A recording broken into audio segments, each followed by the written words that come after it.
এটা পৃথিবী, এখানে সমাজ আপনার উপরে আঙ্গুল তুলবে, এটাই স্বাভাবিক। কিছু কিছু কাজ আল্লাহ সন্তুষ্টির জন্য আপনাকে করতে হবে, যেটা মধ্যে মানুষ যদি চায় আপনাকে খারাপ গালি দিবে, আপনার উপরে আঙ্গুল তুলবে, তাহলে তুলতে দেন। এরকম একটা নারী ছিল, যে নারী সবচাইতে মর্যাদাবান, যেনার নামে আসছে মরিয়ম আলাইসাল্লাম, যেনার ছেলে ছিলেন ঈসা আলাইসাল্লাম। তিনি যখন কুমারী ছিলেন, তিনার বিয়া হয় নাই, আল্লাহ রাব্বুল আলামিন তিনার গর্ভে কালিমার দ্বারাতে সন্তান দিলেন, ঈসা আলাইসাল্লামকে দিলেন। তখন মরিয়ম আলাইসাল্লাম ভাবলেন, এই সন্তান যখন আমার পেটে বড় হবে, তখন পুরা সমাজের মানুষ আমার উপরে আঙ্গুল তুলবে, হাসাহাসি করবে আমাকে নিয়ে।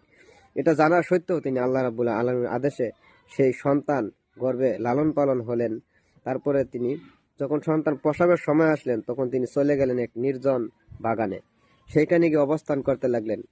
কিন্তু কিছুদিন পরে মরিয়ম আলাইহিসসালাম কুলে শিশু সন্তান নিয়ে আসলেন। সমাজের সমস্ত মানুষ তিনার উপরে ছি ছি করতে লাগলো, আঙ্গুল তুললো, কারণ তুমি কুমারী মেয়ে।